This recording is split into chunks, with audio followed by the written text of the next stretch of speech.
கடைசி 6 மாசத்துல, இல்ல ஒரு 3 மாசத்துல எத்தன பேர் திமுகவுல போய் சேர்ந்திருக்காங்க? ஆனா, திரு எடப்பாடி தலைமையில சேர்ந்தவங்க யாருமே இல்ல. எனக்கு தெரிஞ்சு மார்ட்டின் அவங்க வைஃப் லீமான் ரோஸ் போய் சேர்ந்தாங்கன்னு நெனைக்கிறேன். அத தவிர வேற யாருமே போய் சேரல. மார்ட்டின் அவருடைய மனைவி லீமா ரோஸ் எத்தனை ஓட்டு வாங்கி குடுப்பாங்கன்னு நினைக்கிறீங்க?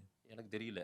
அவங்க அதுவும் தேர்தல் காலத்துல இருந்தாங்களான்னும் எனக்கு தெரியல. அதே தான் வந்து திருமதி பிரேமலதா, திரு ம ஓபிஎஸும். பிரேமலதா எந்த பக்கம் வருவாங்கன்ற ஒரு பெரிய பேசுபொருள், பெரிய டாக். அவங்க பெர்செப்ஷன் பில்டிங்ல தே ஆர் ஸ்கோரிங். நான் தமிழ்நாட்டின் மறுக்கவே இல்ல. தலைப்புச் செய்தியா கடந்த 25 நாளா இருந்தவங்க அவங்க. ஏன்னா எப்பயுமே நீங்க அப்படிதான் பண்ணுவீங்க. உங்களுக்கு என்னன்னா ஏடிஎம்கேல இருந்து ஓபிஎஸ் போயிட்டாரு வச்சாருன்னா உங்களுக்கு செய்தியா வந்துட்டு இருக்கும். மாணிக் தாக்கூரோ, ஜோதிமணியோ, கிரீஷ் சோடங்கரோ, கிரீஷ் சோடங்கர் நான் வந்து அடுத்து ஒரு செகண்ட் அதுதான் சார் இருங்க. கேள்வி. ஒரு செகண்ட் இருக்கு சார். நான் உங்களுக்கு சொல்றேன். உங்களனா நீங்க இல்ல. உங்களுக்காக இருக்கக்கூடிய எல்லா ஊடகங்களும். கிரீஷ் சோடங்கர் நியூ இந்தியா எக்ஸ்பிரஸ்க்கு வந்து பேட்டி கொடுத்தாரு. ஆமா. ஏதாவது ஒரு ஊடகத்துல நீங்க 10 தலைப்பு செய்தி போட்டிருக்கீங்கன்னு சொல்லுங்க. ஒரு ஊடகத்துல. ஒரு ஊடகம் அப்படி இங்கிலீஷ்ல பேட்டி அப்படி மடிச்சு தூக்கி போட்டு அப்படிம்பீங்க. உங்களுக்கு சாதம் வச்சுன்னா தேசிய ஊடகங்களே சொன்னாங்களே அப்படிம்பீங்க. இது உங்களுக்கு இருக்கு. நீங்க கண்ண முடியும். நான் ரெண்டையும் பார்க்க தயாரா. எனக்கு ஒன்றும் பிரச்சனை. நான் கிரீஷ் சோடங்கர் சொன்னதையும் பார்ப்பேன். திருமதி பிரேமலதா சொன்னதையும் பார்ப்பேன். எனக்கு அதுல ஒன்றும் குழப்பம் இல்லை. உங்களுக்கு வந்து ஏடிஎம்கேல பிரச்சனை சந்தோஷம். நான் குழப்பற போறேன்.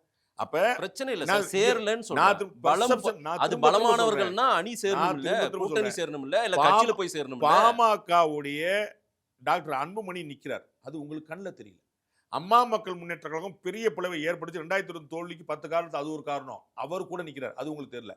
2024ல பிரிஞ்சு இருந்த பாஜக அதிமுக சேர்ந்திருக்கு. அது உங்களுக்கு தெரியல. உங்களுக்கு வந்து ஏதாவது ஓபிஎஸ் போயிட்டாரு, அக்கா அண்ணி போயிட்டாங்க. சந்தோஷம் தான். நான் திரும்பவும் சொல்றேன். இவர்கள் 2 பேரும் டிஎம்கேவோட கூட்டணியும் கட்சியிலையும் சேர்ந்தது பெர்செப்ஷன் பில்டிங்ல பெருசா ஒர்க் ஆகும். ஓட்ல ஒர்க் ஆகும் எனக்கு இன்னும் நம்பிக்கை வரும். இல்ல பெர்செப்ஷனே கிரியேட் பண்ணிட்டாவே அது பெரிய அளவுக்கான ஒரு இம்பாக்ட் தாக்கத்தை ஏற்படுத்தும். அது வந்து ஒரு மாயை. திரு ஸ்டாலின் அப்படி நினைக்கிறவர் இல்ல. பெர்செப்ஷன் பில்டிங் பண்ணா பேசாம படுத்துவீங்களா ஜெயிச்சலாம் நினைக்கிறவர் இல்ல. ஸ்டாலின் அவர்களுடைய மூவே அதை நோக்கி தான் இருக்கு போல. இத நம்ம ஸ்டாலின் கட்டமைச்சாவே அவர்களுடைய மூவ் 360 டிகிரி உழைக்கணும்ங்கிறதுல இருக்கு. அவர் உழைக்கிறார். நான் அதை மறுக்கல. ஆனாலும் அதிகமா எல்லாரையும் சேர்க்கிறதன் மூலமா என்ன பெர்செப்ஷன் கிடைக்கிறது. பெர்செப்ஷன். ஆமா அதுதான் நான் இவர்களை சொல்கிறேன். புரியுங்களா? விடுதலை சிறுத்தைகள் இந்த பாயிண்ட் சொல்ல மாட்டேன்.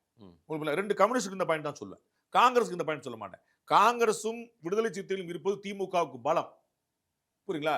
2 கம்யூனிஸ்டும் மதிமுக 2 கம்யூனிஸ்டும் மதிமுகவும் தேமுதிகவும் அண்ணன் ஓபிஎஸ் அவர்களும் இருப்பது வந்து கௌரவம். அது ரெண்டும் புரிஞ்சுக்க.